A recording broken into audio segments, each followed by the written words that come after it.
Class में क्या पढ़ा था? हम लोगों ने लास्ट क्लास में ये पढ़ा था कि एक Friedel Craft reaction we were doing about aniline, alright, we were doing about aniline. क्या क्या पढ़ा था हमने एनिलीन के रिगार्डिंग? बच्चे बताइए। हमने पढ़ा था कि बेंजीन अगर ग्रुप है और बेंजीन ग्रुप के बिल्कुल डायरेक्ट इसी पॉइंट पे, क्योंकि आपको पता होना चाहिए इधर carbon carbon carbon carbon carbon carbon, तो यहाँ पे हमारे पास NH2 अगर जुड़ जाए तो वो एनिलीन है।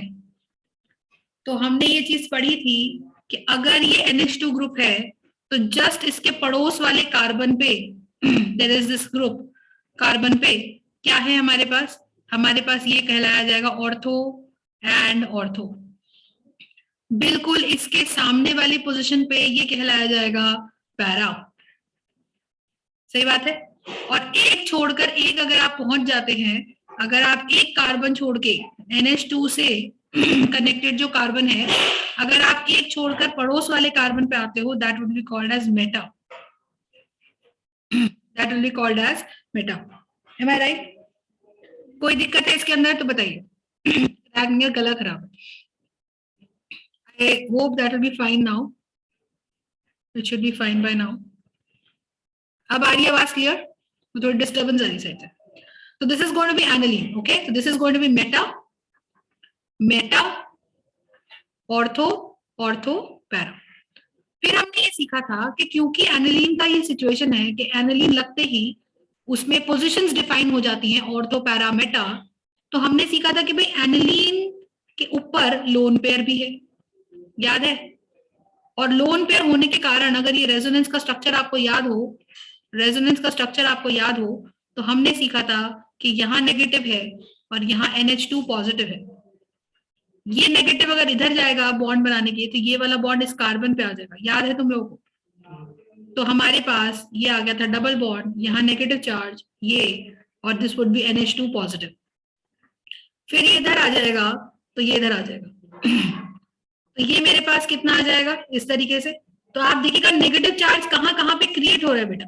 Negative charge is getting created on the ortho and the para position. ये रहा ऑर्थो, ये रहा para, this is ortho position, this is also ortho position.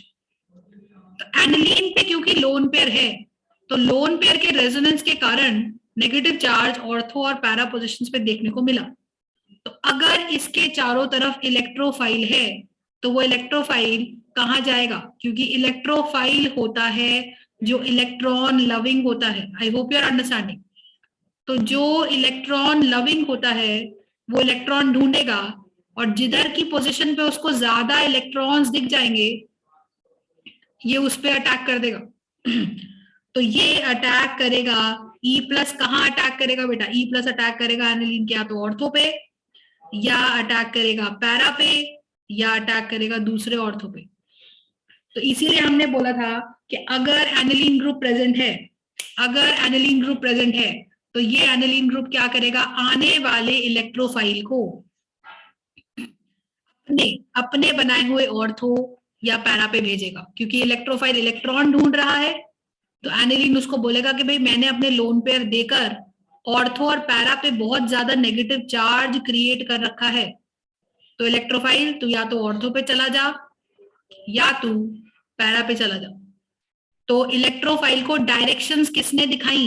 अपने मॉलिक्यूल पे, एनिलीन के मॉलिक्यूल पे इसको डायरेक्शंस किसने दिखाई? एनिलीन ने दिखाई, NH2 ने दिखाई। तो हम बोलते हैं that NH2 group is ortho para directing.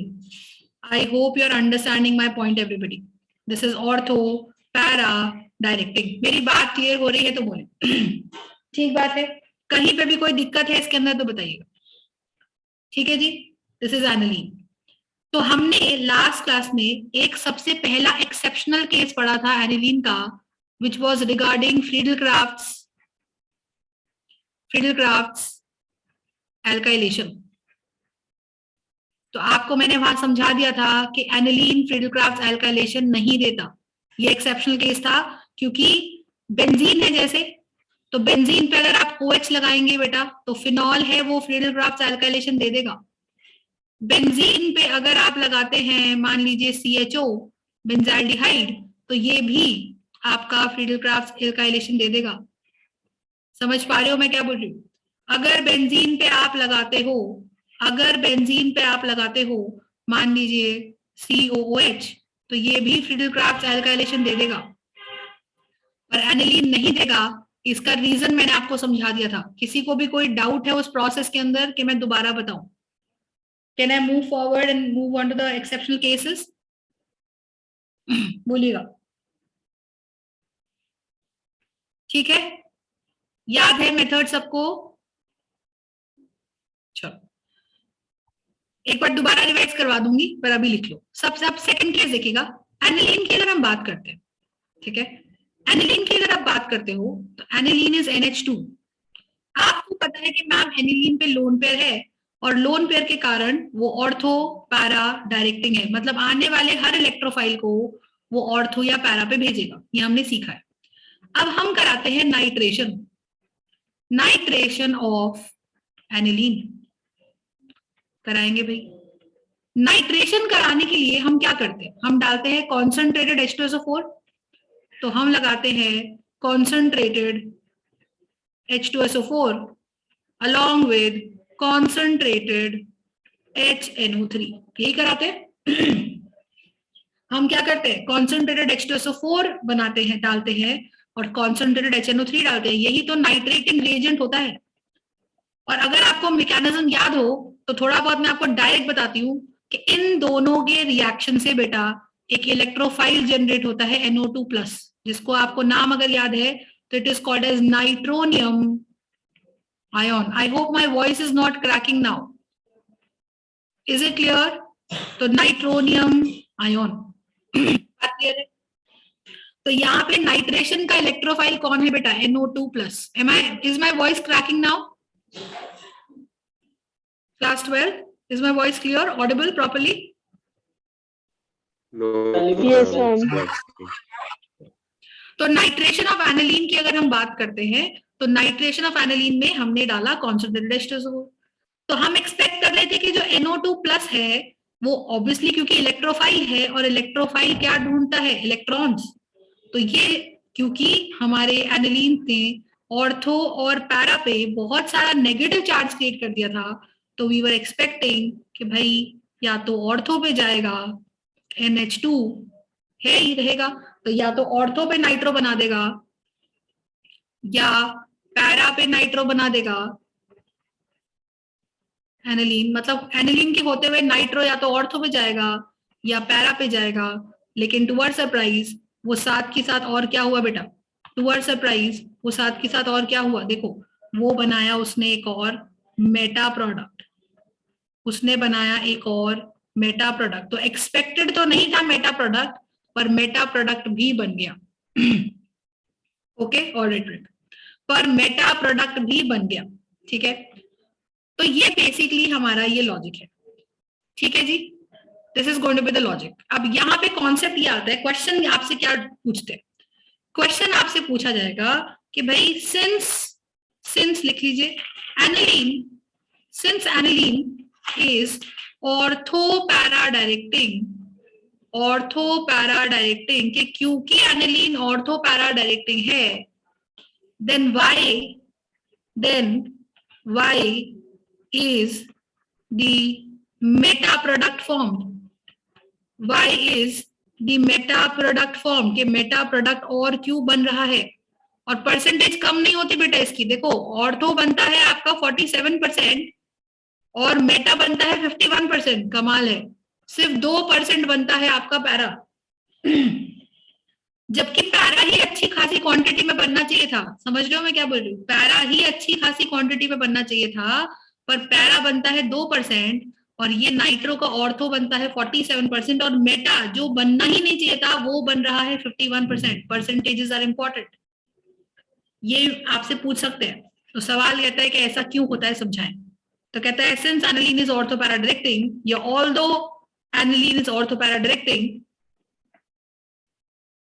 then why the meta product is formed during nitration, during its nitration। तो उसकी नाइट्रेशन के दौरान मेटा प्रोडक्ट आपको क्यों मिलता है? ये सवाल आपसे बिल्कुल पूछेंगे। तो आप ये देखिएगा हर स्टेप में इसके एक एक्सेप्शनल केस है बेटा, हर स्टेप में इसके एक एक्सेप्शनल केस है। ठीक है, चलो आगे। तो आप बोलोगे देखो कि भाई मैम यहाँ पे हमने एनिलीन ले लिया, बहुत बढ़िया है। और एनिलीन का नेचर कैसा है? एनिलीन का नेचर है बेसिक। एनिलीन का नेचर कैसा है? बेसिक। साथ साथ एक क्वेश्चन और करते चलो। सवाल आपसे पूछेगा व्हाई इज एनिलीन बेसिक, ये क्वेश्चन में लिख लीजिए, व्हाई इज एनिलीन बेसिक। तो आप इसमें लिखोगे कि भाई एनिलीन जो है, एनिलीन के अंदर नाइट्रोजन है, एंड दिस नाइट्रोजन, तो आप लिखोगे aniline has nitrogen atom, aniline has nitrogen atom which carries a lone pair, and this lone pair can be donated. अब मैंने देखो ये नहीं पूछा है कि ये लोन पेयर बहुत जल्दी डोनेट हो जाएगा या ये लोन पेयर बहुत स्लोली डोनेट होगा, नहीं, मैंने सिर्फ इतना पूछा है कि क्या ये लोन पेयर डोनेट हो सकता है? तो भाई बिल्कुल हो सकता है, लोन पेयर है तो कोई भी पॉजिटिव चार्ज तो इस पे अटैक मार ही सकता है।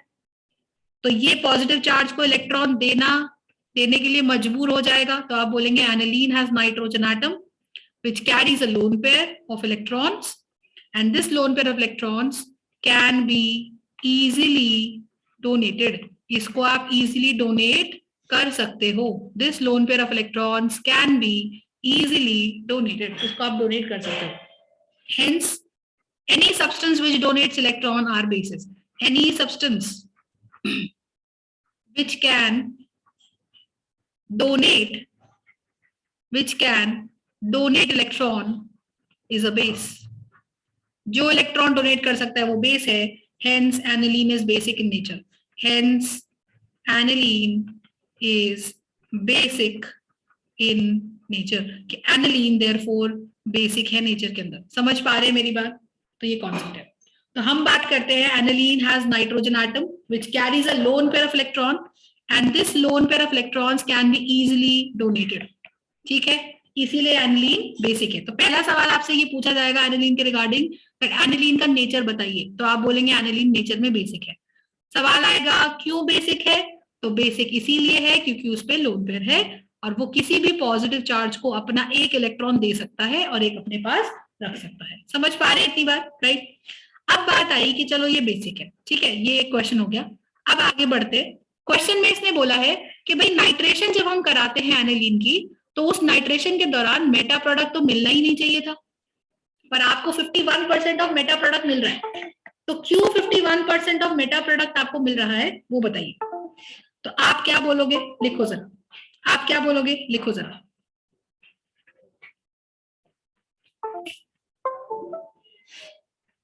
एक मिनट। ठीक है, तो आप बोलोगे कि भाई नाइट्रेशन कराने के लिए हमने डाला H2SO4 और हमने डाला HNO3। बहुत बढ़िया। तो आप ये देखो कि एनिलीन तो अभी जस्ट आपने बोला मैम कि वो बेसिक है, बहुत बढ़िया, और आप डाल रहे हो इतना सारा स्ट्रॉन्ग एसिड, और हमने कल की क्लास में बिल्कुल यही पढ़ा था। क्या पढ़ा था? कि acid base reactions are fastest. कुछ भी हो जाए बीकर में, हमने ये पढ़ा था कि H2SO4 और HNO3 आपस में रिएक्शन करते हैं बेटा, आपस में रिएक्शन करते हैं और NO2 प्लस बनाते हैं। ये सीखा था हमने 11th क्लास में। ठीक है, जिन्होंने नहीं सीखा उनको मैं लिंक भेज दूंगी, बट फिलहाल के लिए समझो कि H2SO4 और HNO3 आपस में रिएक्शन करके NO2 प्लस यानी कि नाइट्रोनियम आयन बनाते हैं। बिल्कुल सही बात। ठीक है जी। लेकिन आप ये भी तो सोचो कि क्योंकि वो एसिड है तो क्या वो H प्लस रिलीज नहीं करते? तो बीकर में the beaker has large quantities of H plus ion. Beaker has large quantities of H plus ion. तो बीकर के पास बहुत सारी क्वांटिटी में H plus ions हैं, और वो H plus ion को क्या दिख रहा है बेटा? Lone pair. तो ये क्या करेगा? ये एनिलीन है और ये एनिलीन, तो आप समझ सकते हो कि HNO3 जो है वो बैठे बैठे टूट सकता है H प्लस और NO3 नेगेटिव में। तो आपका HNO3 भी H प्लस दे रहा है और H2SO4 भी आपको H+ दे रहा है, तो बीकर में कितना H+ है? बहुत ज्यादा। और एनिलीन आपका बेसिक है, तो बीकर में जो H+ है वो अगर इसके सामने आके बैठ गया, एनिलीन के सामने, कि भाई मैं आ गया, मैं तेरे पे अटैक करना चाहता हूं, तो कैसे अटैक करेगा हमारा एनिलीन? बताइए कैसे अटैक करेगा एनिलीन? वो एक इलेक्ट्रॉन अपना, मान लीजिए 2 इलेक्ट्रॉन में से एक डॉट वाला इलेक्ट्रॉन है और एक क्रॉस वाला इलेक्ट्रॉन है, तो वो मान लीजिए क्रॉस वाला इलेक्ट्रॉन अपना उठा के इसको दे देगा कि भाई मेरा जो क्रॉस वाला इलेक्ट्रॉन जो मेरे पास था वो तू ले ले, अब वो तू ले ले अब, और कोऑर्डिनेट बॉन्ड बना देगा कि एक तेरे पास हो गया, अब एक मेरे पास हो गया, अब बॉन्ड बना लेते हैं। I hope you are understanding. तो यहां से आप देखिएगा कि जो अटैक हुआ है उस अटैक में एनिलीन कन्वर्ट हो जाएगा। इसको लिखोगे कैसे? देखो सिंपल सी बात है, आप इसको ऐसे दिखाओगे कि एक H+ आया और उसने अटैक मारा। पर अटैक मारने का मतलब आप समझ गए हो मैं क्या बोल रही हूँ? अटैक मारने का मतलब आप समझ गए हो वो कैसे अटैक करता है? कोऑर्डिनेट बॉन्ड बना के। And therefore this aniline will be converted to anilinium ion, anilinium ion. ठीक है, तो आपने तो एनिलीन डाला था, पर आपने जब नाइट्रेशन कराने के लिए उसमें H2SO4 और HNO3 डाला, तो वो एनिलीन कन्वर्ट हो गया आपका एनिलीनियम आयन में। और एनिलीनियम आयन जो होता है, अब वो आप देखो क्या होता है, मैं आपको लॉजिक समझाती हूँ। इतनी बात समझ में आ गई सबको? ठीक है, तो वो कन्वर्ट हो गया एनिलीनियम आयन में। तो बेसिक फंडा केमिस्ट्री का क्या है? पॉजिटिव। ऑर्गेनिक केमिस्ट्री का खासतौर से एक ही फंडा है, that negative attacks positive and positive attacks negative. Simple सी बात है, तो आपको देखना है, यही रीजन है। अब एनिलीनियम में क्या होता है आप मुझे बताओ कि मैम बेंजीन में, ये बेंजीन है, अगर बेंजीन में इफ यू रिमेंबर मैंने बेंजाल्डिहाइड का स्ट्रक्चर आपको समझाया था, बताओ ये होता है CHO, तो CHO लिख दो या ओपन करके C डबल बॉन्ड O और H लिख दो, बात तो एक ही है। तो आप ये देखो कि जब मैं इसका रेजोनेटिंग स्ट्रक्चर बनाऊंगी तो ये वाला जो बॉन्ड है, ये वाला जो बॉन्ड है, ये बॉन्ड O की तरफ खुलेगा, because here there are 2 bonds बेटा, एक सिग्मा है और एक पाई है। तो एक सिग्मा है और एक पाई है, और आपको पता है कि पाई बॉन्ड वीक है, तो पाई बॉन्ड खुल जाएगा, व्हाट विल यू गेट? आपको मिलेगा बेंजीन रिंग पूरा का पूरा, CO पे नेगेटिव, और क्योंकि बॉन्ड खुल गया तो दोनों इलेक्ट्रॉन्स चले गए किसके ऊपर बेटा? ऑक्सीजन के ऊपर, तो कार्बन पे आ गया प्लस का चार्ज। और अब क्योंकि ये बॉन्ड इस तरह से है, तो ये कैसे ओपन होता है मुझे बताइए? ये बॉन्ड जाएगा C की तरफ, तो ये हमारे पास आएगा ऐसा, ऐसा, ऐसा, इधर। समझ पा रहे हो? बोलो। और यहां आ गया प्लस का चार्ज, क्योंकि अब की बार एक इलेक्ट्रॉन दोनों के दोनों इलेक्ट्रॉन्स कहां चले गए? कार्बन की तरफ। समझ रहे हो? करेक्ट है, तो ये आ गया। अब ये इधर की तरफ आ जाएगा, तो ये आ गया और ये आ गया। देखो बहुत सिंपल, यहां आ गया, यहां बॉन्ड आ गया, क्योंकि दोनों इलेक्ट्रॉन्स उठ के बीच में आ गए, तो ये वाले कार्बन का भी इलेक्ट्रॉन चला गया, तो यहां आ गया प्लस का चार्ज, तो ये CO नेगेटिव और ये H है। Now this is going to come this side, तो आप ये देखो ये है, और यहां है पॉजिटिव चार्ज, क्योंकि ये इलेक्ट्रॉन्स उठ के इधर आ गए, ये इधर है, तो यहाँ प्लस चार्ज है, ये ऊपर वाला पोर्शन एज इट इज है बेटा। And now to neutralize this positive charge, ये वाला बॉन्ड इधर शिफ्ट हो जाएगा। मतलब जो शिफ्ट कर रही हूँ बेटा वो पाई बॉन्ड ही शिफ्ट हो रहा है, बिकॉज पाई बॉन्ड ही टूट सकता है। तो आप ये देखिएगा कि कोई भी ग्रुप ऐसा जो बेंजीन की तरफ, कोई भी ग्रुप ऐसा जो बेंजीन से इलेक्ट्रॉन्स बाहर खींच रहा है, उसने क्या किया? ये CHO कैसा ग्रुप है आप समझ रहे हो? ये CHO एक ऐसा ग्रुप है जो बेंजीन को मजबूर कर रहा है कि तू इलेक्ट्रॉन्स बाहर की तरफ दे दे, तो इलेक्ट्रॉन्स बाहर की तरफ दे दे। तो जो बेंजीन से बाहर इलेक्ट्रॉन्स खींच रहे हैं बाहर, रादर देन एनिलीन क्या कर रहा था? एनिलीन बेंजीन को अंदर की तरफ इलेक्ट्रॉन दे रहा था, याद है? लोन पेयर अंदर की तरफ शिफ्ट हम कर रहे थे, पर ये बाहर खींच रहा है बेंजीन से, तो उसके चक्कर में देखो कहां चार्ज आया? ऑर्थो पे पॉजिटिव आ गया, मेट पैरा पे पॉजिटिव आ गया, ऑर्थो पे पॉजिटिव, इस वाले ऑर्थो पे भी positive. I hope you are understanding. तो आप मुझे बताओ, अगर पॉजिटिव आ गया तो इलेक्ट्रोफाइल पॉजिटिव पे तो आएगा ही नहीं, क्योंकि इलेक्ट्रोफाइल भी पॉजिटिव है और ये ऑर्थो पैरा पोजिशंस भी पॉजिटिव है। तो पॉजिटिव पे अगर इलेक्ट्रोफाइल आता है तो ये इलेक्ट्रोफाइल will be repelled, क्योंकि पॉजिटिव will repel इलेक्ट्रोफाइल। अगर ये इलेक्ट्रोफाइल इसके सामने आके बैठता है कि भी मैं पैरा पे अटैक करूंगा, तो प्लस और प्लस रिपेल हो जाएंगे, तो इलेक्ट्रोफाइल को दूर जाना पड़ेगा। तो फिर इलेक्ट्रोफाइल कहाँ आएगा? इलेक्ट्रोफाइल मेटा पे ही आएगा कि भाई चलो यहीं आ जाता हूं, क्योंकि यहाँ कोई चार्ज नहीं है, तो थोड़ा बहुत इलेक्ट्रॉन तो मुझे यहाँ मिल ही जाएगा। समझे बात? तो ऐसे ग्रुप्स जो बेंजीन से इलेक्ट्रॉन्स दूर खींचते हैं, ऐसे ग्रुप्स को हम बोलते हैं इलेक्ट्रॉन विदड्रॉ कर रहे हैं, वो विदड्रॉइंग ग्रुप्स है वो। These are electron withdrawing groups, these are electron withdrawing groups. और इलेक्ट्रॉन विदड्रॉइंग ग्रुप्स क्या करते हैं? आने वाले इलेक्ट्रोफाइल को they direct the electrophile to meta position. समझे बात? तो जो भी ग्रुप्स बेंजीन से इलेक्ट्रॉन्स दूर खींचते हैं, जो भी ग्रुप्स बेंजीन से इलेक्ट्रॉन्स दूर खींचते हैं बेटा, ठीक है, वो ऑर्थो और पैरा पे पॉजिटिव चार्ज क्रिएट करते हैं। तो देयरफॉर आने वाला इलेक्ट्रोफाइल ऑर्थो पैरा पे नहीं आ पाता और वो मेटा पे जाता है। Do you understand? और क्योंकि वो मेटा पे जाता है, तो आप समझ जाओ कि क्योंकि वो मेटा पे जाता है तो वो मेटा डायरेक्टिंग ग्रुप्स कहलाते हैं। I hope you are understanding. तो जो ग्रुप्स इलेक्ट्रॉन बेंजीन को देंगे वो नेगेटिव क्रिएट करेंगे ऑर्थो पैरा पे, और जो बेंजीन से इलेक्ट्रॉन्स लेंगे वो पॉजिटिव क्रिएट करेंगे ऑर्थो पैरा पे। मेरी बात समझ रहे हो? तो अब एनिलीनियम की बात करिएगा। एनिलीनियम क्या बन गया था? एनिलीन आपने लिया था, एनिलीन पे लोन पेयर बरकरार था बिल्कुल। आपने उसमें नाइट्रेशन कराने के लिए H2SO4 और HNO3 डाला, तो एक्सेस हो गया एसिड। एक्सेस एसिड के कारण H+ बहुत ज्यादा हो गया, तो वो H+ ने इस लोन पेयर पे अटैक कर डाला। समझे बात? और क्योंकि इस H+ ने इस लोन पेयर पे अटैक कर डाला, तो यही आपका एनिलीन कन्वर्ट हो गया एनिलीनियम में। यही आपका एनिलीन कन्वर्ट हो गया एनिलीनियम में। मेरी बात समझ पा रहे हो कि नहीं? तो क्योंकि आपका यही एनिलीन कन्वर्ट हो गया एनिलीनियम में, और एनिलीनियम में देखो क्या हो गया, नाइट्रोजन वैसे ही क्या है, लिख लो, नाइट्रोजन वैसे ही क्या है, हाईली इलेक्ट्रोनेगेटिव है, और ऊपर से नाइट्रोजन पे प्लस का चार्ज भी आ गया। तो तुम सोचो तहलका मचा देगा नाइट्रोजन के, भाई एक तो मैं इलेक्ट्रोनेगेटिव, ऊपर से मेरे पे प्लस चार्ज, मेरे को इलेक्ट्रॉन दो कहीं से भी, तो वो बेंजीन से इलेक्ट्रॉन्स खींचेगा बाहर।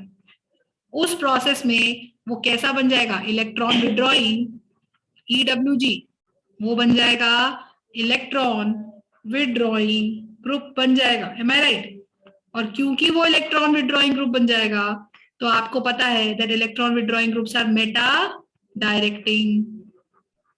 तो इसीलिए जब आपने एनिलीन की क्या कराई, नाइट्रेशन कराई बेटा, तो आपको पता नहीं था, पर अंदर ही अंदर वो एनिलीन कब क्या एनिलीनियम बन चुका था। वो एनिलीन कब का एनिलीनियम बन चुका था, और वो एनिलीनियम आपको पता है मेटा डायरेक्टिंग है, क्योंकि उसमें नाइट्रोजन पे है N+। समझे बात? मेरी बात समझ में आई? पक्का? कहीं कोई दिक्कत? तो देयरफॉर आपको 47% तो नाइट्रो मिला क्योंकि एनिलीन भी था, पर एनिलीनियम भी अच्छा खासा क्वांटिटी में बन चुका था, तो नियरली बराबर बराबर आपको मिल गए ऑर्थो और मेटा, जबकि मिलने क्या चाहिए थे? सिर्फ ऑर्थो और पैरा, बट यू गॉट 47% का आपको ये मिला। मेरी बात समझ में आ रही है सबको? तो बोले any doubts to anybody till this point? Is this